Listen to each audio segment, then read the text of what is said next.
안녕하십니까? 대우한양 재건축 리모델링 조합 추진위원회입니다. 안내드린 홍보 동영상과 사업 설명회 자료와 함께 조합 설립 동에서 진구를 위한 안내 책자 외에 우리 대우한양 아파트 소유주 여러분들에게 사업의 내용과 필요성 그리고 정확한 정보를 제공드리고자 본 자료를 준비하였습니다.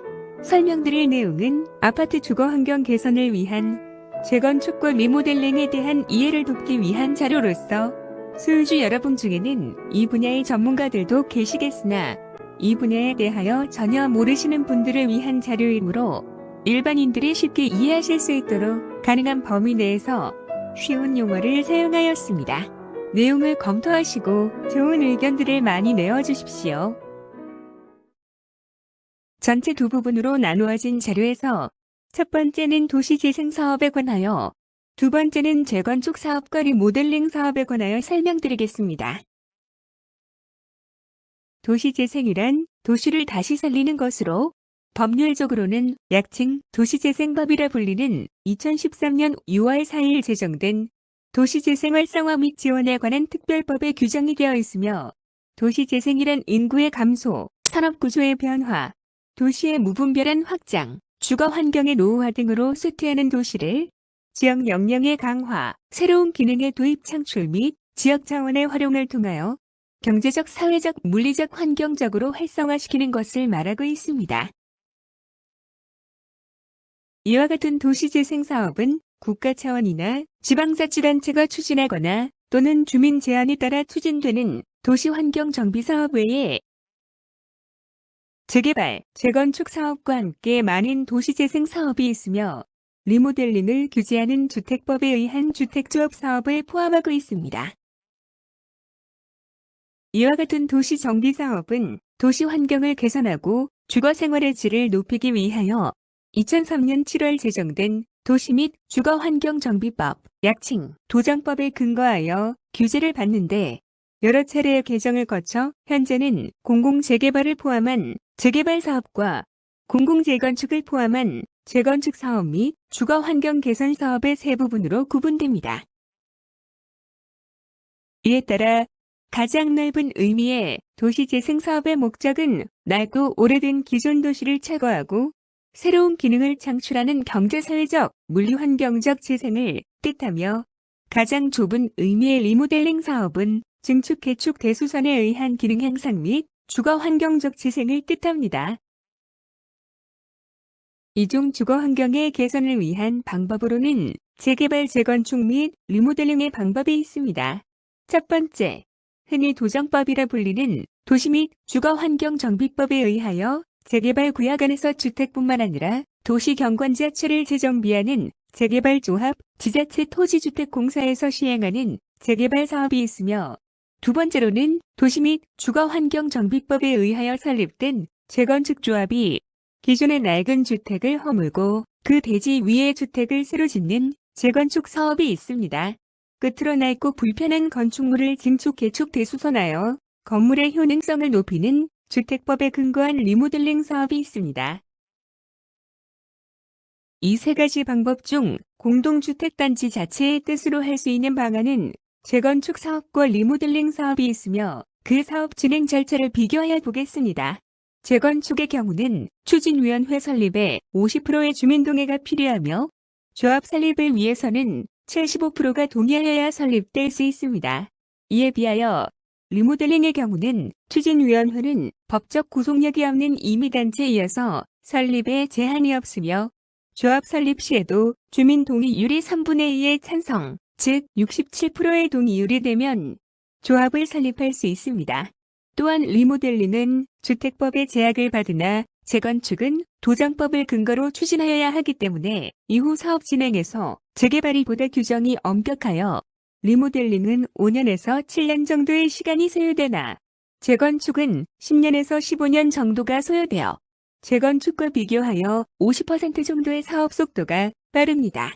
재건축 방식에는 입주자들이 조합을 결성하여 재건축 사업을 진행하는 일반 재건축과 제3자인 부동산 신탁사가 사업비 조달부터 분양까지 사업을 도맡아 진행하는 신탁 재건축이 있으며, 신탁제 건축은 사업 초기부터 신탁사가 관리하기 때문에 최소 1, 2년이 걸리는 조합 설립 단계가 생략되어 일반 재건축보다 사업 기간을 크게 절약할 수 있다는 것이 최대 장점입니다. 다만 소요 경비가 일반 재건축보다 높다는 단점이 있습니다. 이제 재건축 사업에 대하여 설명드리겠습니다. 재개발 재건축 사업은 크게 세 부분으로 나누어 계획 단계, 시행 단계 및 완료 단계로 나누어지며 첫 번째 계획 단계 중 가장 먼저인 기본 계획 수립 단계입니다. 특별시장, 광역시장, 특별자치도지사, 특별자치시장 또는 시장이 10년 단위로 계획을 수립을 하고 있으며 5년 단위로 타당성 검토를 한 후 그 결과를 기본 계획에 반영하게 됩니다. 기본 계획의 주요 내용으로는 정비 계획의 기본 방향, 계획 기간, 인구 건축물 토지 이용 계획, 기반 시설 계획, 녹지 조경 환경 계획, 정비 예정 구역의 범위, 예정 구역별 용적률, 건폐율 등을 정하고 있습니다. 현재 안양시에서는 2018년을 기준연도로 하고 목표 연도를 2030년으로 하는 2030 도시 및 주거 환경 정비 기본 계획이 2020년 3월 9일 고시된 바 있습니다. 2030 안양시 도시정비 예정구역은 10년마다 계획되는 2010년, 2020년, 2030년 정비 계획에 의하며 현재 32지구의 재개발 또는 재건축 단지가 확장되어 있고 공동주택 리모델링은 단계별 주택 공급 허용총 양제를 적용하여 향후 10년간 총 16,297세대를 2단계로 나누어 진행할 계획을 갖고 있습니다. 이 정비 기본 계획상의 평촌 신도시 지구 단위 계획은 보시는 바와 같이 평촌 단지의 대부분이 평촌 지구 용도 지역 결정도에 의하여 제3종 주거시설로 계획되어 있습니다. 제3종 주거시설로 용도가 결정되어 있다는 사실은 재건축, 재개발 정비구역이 아니라는 뜻이며 인허가청인 안양시의 계획상으로는 평촌 신도시의 아파트 단지는 재건축을 추진할 계획이 없다는 의미입니다. 이에 따라 제1기 신도시인 평촌 신도시는 재건축인가 기준형 단인 30년이 경과한 후 공동주택 단지 소유자들의 동의를 얻어 안전진단을 신청하여야만 합니다. 그런데 재건축 인가에서 가장 큰 장벽으로 되어 있는 안전진단은 주택의 노후 불량 정도에 따라 구조의 안전성 여부, 보수 비용 및 주변 여건 등을 조사하여 재건축 가능 여부를 판단하는 절차로 정비 예정 구역별로 수립 시기가 도래하였거나 정비계획 위반 제안자가 건축물 및 그 토지 소유자 10분의 1 이상의 동의를 받아 요청하는 경우 및 정비 예정 구역 미지정 지역에서 재건축 사업자가 토지 소유자 10분의 1 이상의 동의를 받아 요청하는 경우 시장 군수는 현지 실사를 하여 안전진단 전문기관이 실시하는 진단 결과에 따라 재건축 허가 여부가 결정됩니다. 이 안전진단 평가에서 문제가 되는 것은 무분별한 재건축 추진으로 난개발이 이루어져 도시미관을 해친다는 문제 때문에 2018년 3월 5일부터 시행된 재건축 안전진단 기준 정상화 방안에 의하여 첫 번째 안전진단 현지조사에 구청 이외에 전문 공공기관이 참석하게 하였고 두 번째 안전진단 평가 항목 중 구조 안전성을 20%에서 50%로 강화하고 세 번째 조건부 재건축 판정인 D급이면 전문 공공기관이 적정성을 다시 한번 검토하게 되어 있습니다. 이 때문에 무조건 허가 등급인 2등급이나 조건부 통과인 D등급이 나오기가 어려워 건축허가 자체가 좀처럼 나지 않는다는 점이며 실제로 준공 41년차 여의도 광장 아파트인 경우는 3동에서 11동은 옛 기준으로 재건축이 통과하였으나 1동과 2동은 새 기준으로 재건축 불가 판정을 받았으며 서울시 자료에 의하면 2015년 3월부터 2018년 3월까지 3년간 56개 단지가 재건축 허가를 받았으나 제도 개편 이후 2018년 3월부터 2021년 9월까지 2년 6개월 동안에는 불과 5개 단지만이 재건축 허가가 통과되었으며 이 수치로 제도상의 중대한 문제가 있음이 확인됩니다. 신정부 출범 이후 사회적 이슈가 되어 있는 재건축의 활성화를 위하여 구조 안전성 기준과 초과 이익 환수제의 규제 완화가 연구되고 있어 용적률 확대와 함께 일기 신도시 특별법에 많은 기대를 갖게 하고 있으나 특별법 통과 시 처지가 비슷한 서울 목동, 상계동 등 지역 형평성 문제, 재건축 규제 완화에 따른 부동산 가격 상승에 정치적 부담이 있으며 용적률 500%는 역세권의 소규모 단지에 해당되며 용적률 완화는 닭장 아파트 문제와 함께 주변 인프라 대책 등 사회적 문제의 발생으로 공약을 일부 수정 중이나 전망은 그리 밝아 보이지 않습니다. 부동산 알리르 서저를 의하면 일기 신도시 재건축 호재로 인하여 대선 이후 4월 중순까지 1개월 반 동안 일기 신도시는 0.26%가 올라 대선 전 2개월 동안의 상승률 0.07%보다 3배의 오름폭을 나타내었으나 4월 중순에서 5월 중순까지 한 달간 KB부동산 매매가격 변동률 자료에 의하면 일기 신도시 매매가격의 변동은 용적률이 낮은 일산분당은 0.02%에서 0.05% 상승하고 있으나 상대적으로 용적률이 높은 평촌 산본 중동 지역은 0.06%에서 0.07% 하락하는 양극화 현상이 나타나고 있어 이는 높은 용적률에 따른 사업성 약화와 추가 분담금 상승에 따른 재건축에 대한 인기도가 그만큼 떨어지고 있다는 반증으로 볼 수 있습니다.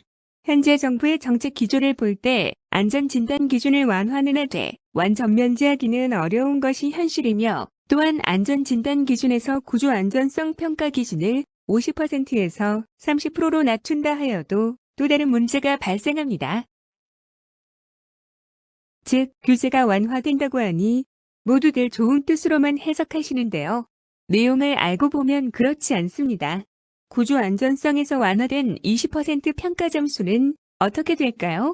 5%는 건축 마감 및 설비 노후도에 15%는 주거환경 항목으로 기준이 달라지겠지요. 그러면 결과 보고서의 점수는 어떻게 변할까요? 모두들 구조 안정성 점수가 높아져서 좋은 결과를 예상하시나 구조 안정성 부분에서 가산 점수를 받는다 하여도 우리 대우 한양 아파트와 같은 중대형 단지들은 지하주차장이 완비되어 있으며 꾸준히 주민들의 주거 환경 개선을 위한 각종 사업을 시행하여 놀이터 개선, 외부 미관 및 조경, 환경 개선 등의 주거 환경, 점수 및 장충금을 활용한 엘리베이터 교체, CCTV 시설 교체, 냉온수관, 배관 교체, 지하주차장, 도장 및 방수공사, 변압기 증설 및 교체 등으로 설비 노후도의 점수는 양호한 것으로 평가를 받을 것으로 예상되어 재건축 허가와는 멀어지는 감산 효과가 더 크다는 상대성 원리를 간과하고 있습니다. 2014년 1월 2일 국토교통부 고시로 제정되어 있는 주택 재건축 판정을 위한 안전진단 기준은 2023년 상반기 신정부 정책으로 개정될 것으로 예상되고 있습니다. 다음, 재건축에서 제초환으로 약칭되는 재건축 초과 이익 환수제를 살펴볼까요? 재건축 초과 이익 환수제란 토지개발에 의하여 발생하는 재건축 사업의 개발 이익을 국가가 세금으로 환수함으로써 주택 가격의 안정과 사회적 형평을 도모하여 국민경제의 건전한 발전과 사회통합에 기여하기 위하여 2006년 9월 제정된 재건축 초과 이익 환수에 관한 법률에 근거합니다.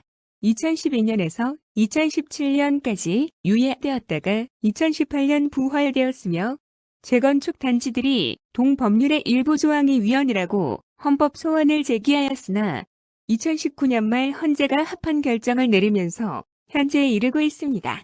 여기서 초과이익이란 재건축 종료 시점의 주택가액에서 재건축 추진위원회 승인일의 주택가격과 정상주택가격 상승분 및 개발총액을 부과율로 곱한 가격이 앞선 렉을 뺀 가격이 조합원의 부담금이 되는데 서울시 자료에 의하면 강남 4구 15개 단지의 부담금 평균은 4.39억이며 최고액은 8.4억까지로 추정되었는데 이 금액도 2020년에 추정한 재건축 부담금이기 때문에 재건축이 완공되는 시기에 부동산 가격을 고려하면 최종 부담금은 대폭 상승할 가능성이 높아 보입니다. 예를 들어 올해 제초원 적용 첫 강남권 아파트로 예정된 옛 반포 현대, 현재 반포 센트레빌, 아스테리움 전용 면적 84제곱미터의 2018년 공시가는 14억 2천만 원으로 당시 조합이 서초구청에서 통보받은 예정액은 1억 3,596만 원이었는데 이번에 통보될 최종 부담금은 지난해 7월 공시지가 20억 원을 적용하여 현재 시세 25억 원을 감안한 준공 시점의 부담금은 4년 전 예상액의 2배가량인 1가구당 3억 4천만 원대로 추정됩니다.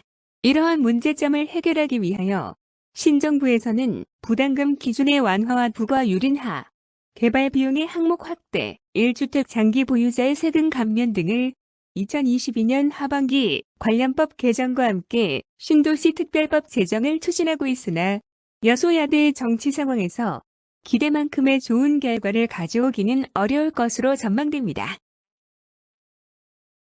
여기서 다음 이야기를 위하여 재건축과 리모델링 정비 사업에서 가장 중요한 건폐율, 연면적, 용적률에 대하여 설명드리지요. 건폐율이란 하늘에서 보았을 때 전체 대지 면적에서 건물이 차지하고 있는 바닥 면적의 비율을 말하며 연면적이란 각 층 건축물의 바닥 면적의 합계를 뜻합니다. 이때 연면적에는 지하층의 면적은 제외됩니다. 여기서 꼭 기억하셔야 할 부분은 용적률로 전체 대지에서 1층 필로티 주차장이나 지하층 건물 면적을 제외한 지상층 총 면적의 비율을 말합니다. 우리 대우 한양 아파트는 지구 단위 계획에 의하여 제3종 일반 주거지역으로 지정되어 있으며 용적률은 현재 208.33%인데 재건축 시는 국토법의 500%, 국토법 시행령의 350%에 근거하여 안양시조례에 의한 280%의 적용을 근거로 지구 단위 용적률에 의하여 기준 220%, 허용 240%, 상향 280%의 증축이 가능하며 리모델링 시는 건축심의위원회의 심사에 의하여 300% 이상까지 증축이 허용됩니다. 여기에서 신정부 출범 후 가장 핫 이슈가 되어 있는 것이 일기 신도시 재건축 시 용적률을 높여준다는 것인데요. 우리 아파트와 같은 제3종 일반 주거지역을 준주거지역으로 종상향하거나 신도시 특별법에서 열세권 아파트를 준용하여 500%까지 증축을 허용한다는 소식은 모두들 알고 계시지요. 지난 5월 초 윤 대통령이 평촌 초원 7단지 부영아파트를 방문하여 떠들썩하였었지요. 초원 부영은 1992년 입주한 30년차 아파트이며 용적률은 212%로 9평, 15평, 20평, 24평형의 1,743세대가 거주하는 초역세권 제2종일반 주거지역 아파트입니다. 대통령의 방문으로 기대가 크겠으나 지금부터 용적률 500%의 증축이 허용된다는 전제하에 진실과 허상에 대하여 설명드리겠습니다. 지난 5월 12일 신정부의 국정과제 이행계획서가 통째로 유출되어 이에 대한 추측성 보도가 며칠간 이어졌는데요. 일기 신도시 재건축 특별법 추진, 용적률 500% 성향 검토, 정밀 진단 완화, 초과 이익 환수제 완화, 재건축 안전 진단 면제 등 부동산 시장과 경제 전반에 영향을 미치는 민감한 사안으로 온 국민의 관심사로 대두되자 정부는 확정안이 아니라 중간 보고서라고 에둘러 변명은 하였으나 큰 줄거리는 예상한 대로였고 정책의 기조는 확인할 수 있었습니다. 1992년 입주를 시작한 일기 신도시는 용적률이 160%에서 225% 수준이어서 최대 300%의 증축을 허용한다 하여도 증가분의 10% 정도를 기부 체납을 하여야 하며 또한 세대수의 15% 또는 증가분의 50%에 해당하는 임대주택을 조합원의 부담으로 의무적으로 지어야 하기 때문에 실제 용적률 증가분이 적어 사업의 수익성이 나기 어렵고 분담금이 커진다는 것은 모두들 다 아시는 내용이고요. 특별법을 통하여 용적률을 최대 500%까지 올려 사업성을 확보하여 준다는 반가운 소식에 귀가 쫑긋하지만 선거 공약과 국정 이행 계획을 잘 살펴보면 그 내용은 일반인들이 기대하는 내용과는 전혀 다름이 있음을 알 수 있습니다. 먼저 특별법의 내용은 일기 신도시 전체의 용적률을 500%로 올려주겠다는 것이 아닌 역세권의 일부 지역에만 해당되는 사항입니다. 정책 내용을 분석하면 집값 안정을 위하여 정부는 민간주도 250만 호의 주택 공급을 계획하고 있습니다. 또한 공공에만 매각 가능한 환매 조건부 주택으로 역세권의 첫 집주택을 20만 호를 공급할 계획인데, 이는 지하철 역사 인근 재건축 사업장의 용적률을 300%에서 500%로 상향하여 증가분의 절반을 기부 체납을 통하여 실현하겠다는 계획입니다. 우와, 일기 신도시 역세권 소유자는 대박이네. 여기서 잠깐, 그런데 계산은 어떻게 될까요? 앞에서 설명한 것과 같이 169%의 용적률을 갖고 있는 일산이나 184%의 용적률을 갖고 있는 분당 이외 평촌 3분 중동신도시는 용적률이 높아 수익성이 나오지 않는다고 설명드렸는데요. 특별법에 의하여 500%로 증축을 허용하면 기준 용적률 240%를 제외한 260%의 증가분 중 공공부지, 기부채납 10%와 소형 임대아파트 130%를 제외하면 조합원이 사용할 수 있는 용적률은 333%가 나옵니다. 이에 따라 수익성은 어느 정도 보상은 받을 수 있으나 여기서 또 다른 문제들이 발생하게 됩니다. 첫 번째는 닭장 아파트 문제입니다. 한정된 공간에서 용적률을 높이다 보니 동간거리가 줄어들어 일조권, 조망권, 사생활 보호 등의 문제가 있고요. 두 번째는 아파트 단지 평균 평형수와 어울리지 않은 소형 임대주택을 건설함으로써 기존 입주민들과 전체 주민의 4분의 1이 넘는 새로 입주하는 소형 평형 임대주택 입주민들의 생활 수준 차이에 따른 한 지붕 두 가족 문제도 있습니다. 세 번째는 재건축과 리모델링의 목적은 자산 가치의 고급화에 있는데, 중대형 아파트 단지의 소유주분들이 이러한 여러 문제를 긍정적으로 받아들여 동의를 해주시느냐 하는 문제가 남아 있습니다. 일부 상업지역에 건축된 고용적률 아파트의 사례를 들어볼까요? 용적률 1000%의 시대를 열은 부산 동래 3차 SK뷰는 건폐율 49%, 용적률 950%이며 18평에서 25평으로 구성된 지상 35층에서 39층의 주상복합 아파트입니다. 또한 용산의 랜드마크를 자처하는 용산파크자이는 건폐율 53%, 용적률 790%로 19평에서 48평까지의 아파트를 갖고 있는 34층의 오피스텔입니다. 바로 이웃에는 청년 임대주택으로 17평에서 21평의 주거 공간을 갖고 있는 용산 베르디움 프렌즈 건물이 있는데, 건폐율 57%, 용적률 962%를 기록하고 있습니다.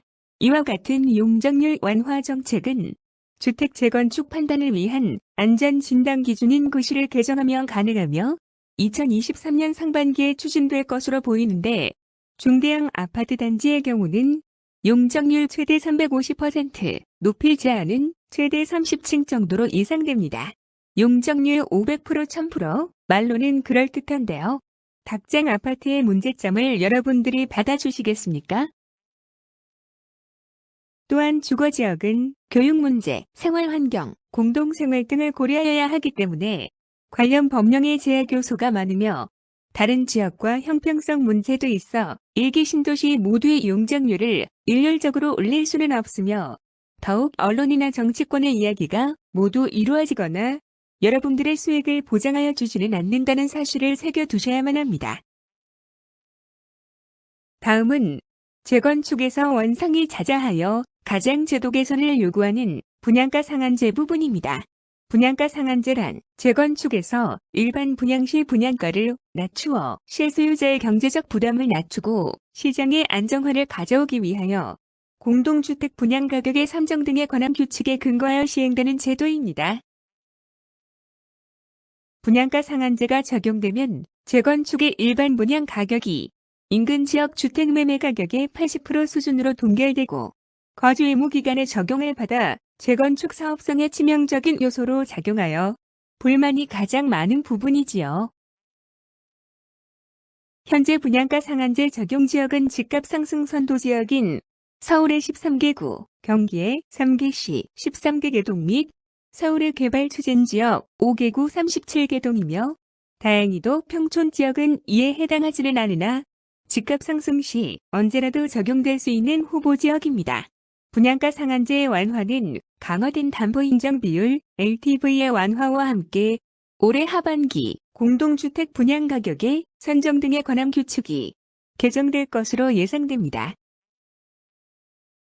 재건축과 리모델링은 앞에서 보여드린 것과 같이 차이가 많으며 도정법에 근거하여 준공후 30년이 지난 아파트 중 안전진단을 최소 D등급 또는 E등급을 받아야 시행할 수 있는데 현재 우리 대우반양 아파트의 안전등급은 C등급으로 안전진단의 완화 정책이 확정되기 전에는 현실적으로 불가능합니다.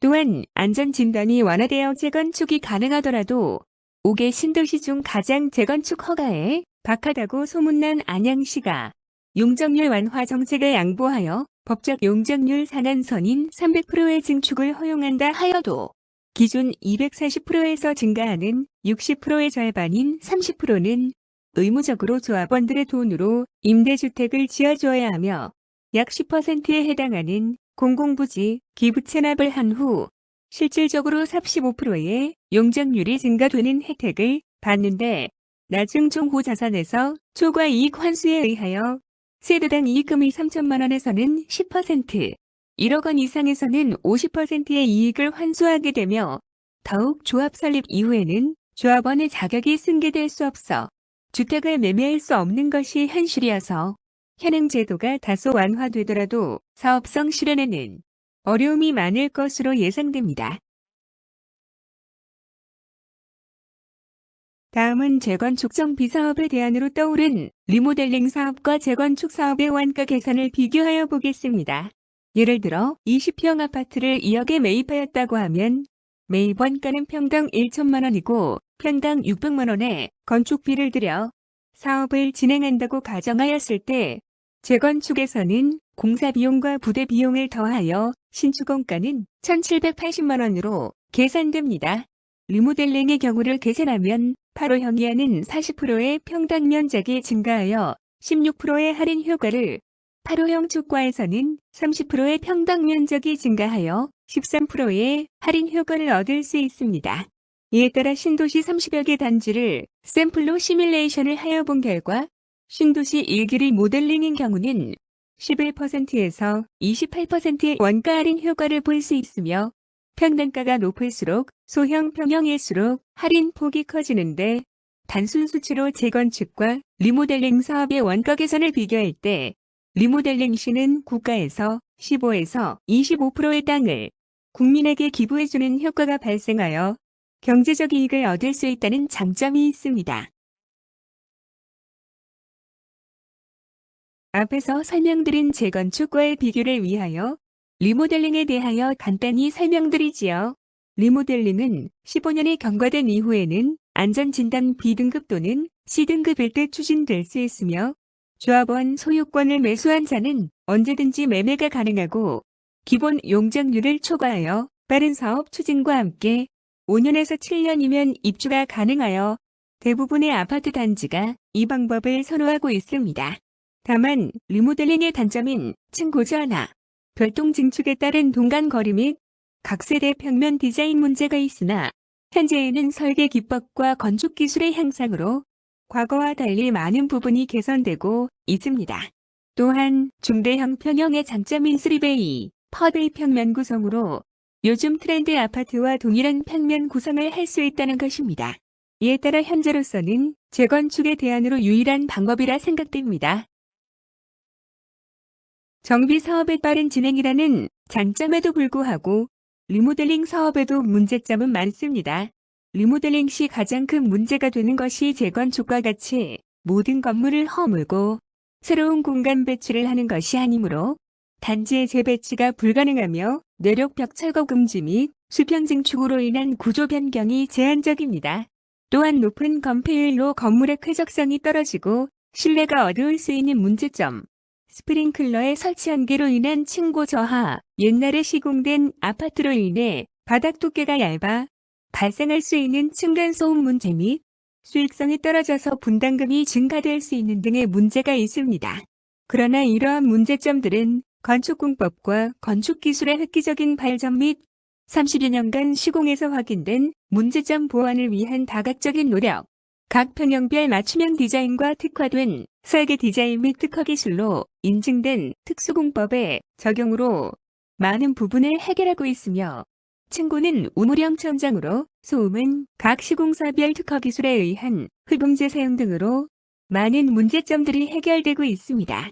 더욱 사업성이 약간 부족한 것은 빠른 동의와 결장으로 시간을 절약함으로써 분담금의 최소화를 꾀한다면 커튼월 및 미래지향적으로 특화된 외관과 함께 하이엔드 특화 커뮤니티로 살고 일하고 여가와 문화를 즐기는 기능 및 단지 내에서 교육의 균형을 이루는 고품격 새로운 삶의 가치를 창출할 수 있다고 확신합니다.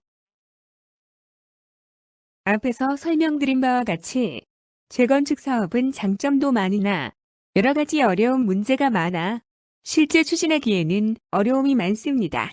이와 같은 이유로 시간을 단축하고 빠른 사업을 진행하기 위하여 현실적으로 가능한 리모델링 사업을 추진하게 되었으며 리모델링과 재건축 시 사업성 비교는 사업 설명회를 통하여 설명될 예정이오니 꼭 참석하시어 좋은 정보를 확인하시기 바랍니다. 시간은 돈입니다. 무엇보다도 중요한 것은 소유주 여러분들의 전폭적인 지원에 의한 빠른 사업 추진이 수익성을 향상시킵니다. 이제 이 글을 보시는 분들에게 희망을 드리고자 사업 추진에 따른 자산가치 상승의 척도의 예를 그려보았습니다. 물론 공사 일정 및 향후 전체 부동산 시장의 흐름에 따라 다소 다를 수는 있겠으나 신도시 부동산 가격 변동을 고려하여 예측하여 본 그림입니다. 마음에 드셨는지요? 참고적으로 평촌지구 리모델링 추진단지는 총 32개 단지이며 우리 대우 한양 아파트는 1072세대 중 외부 소유자를 제외한 실거주 소유주 약 850세대의 사전 설문조사 결과 찬성 616세대, 반대 165세대, 설명 회의 결정 69세대로 압도적인 찬성으로 리모델링을 추진 중에 있습니다. 세행마을 대우 한양아파트는 29년차 구축 아파트입니다. 아파트의 노후화로 발생하는 보수 및 유지비는 매년 증가되고 있습니다. 또한 세대 내 누수는 2020년, 2021년 전체 가구 수 기준 20%가 넘게 발생되었고 지속적으로 증가하고 있는 중입니다. 무엇보다 입주민의 주거 만족도는 점점 낮아지고 있고 경제적 자산 가치도 계속하여 하락하고 있는 것이 현실입니다. 이제 아파트의 환경과 가치를 다시 찾을 수 있는 근본적인 대책을 준비하여 현실 가능한 사업을 선택하여 진행할 시점에 와 있습니다. 무작정 기다리는 것보다 현재 가능한 리모델링 사업을 준비하면서 리모델링 사업 및 재건축 사업의 정책 변화에 대응하여 사업을 선택하는 것이 현재로서는 최선의 선택이라 생각됩니다. 재건축 사업 및 리모델링 사업도 안전진단 등 정책 변화에 따라 결정되기 때문입니다. 샘마을 대우 한양아파트 소유주분들이 현명한 판단을 하여 주실 거라 믿어야 심치 않습니다. 우리 대우 한양아파트의 연명성을 다시 찾고 새로운 가치 창조를 위하여 최선을 다하겠습니다. 감사합니다.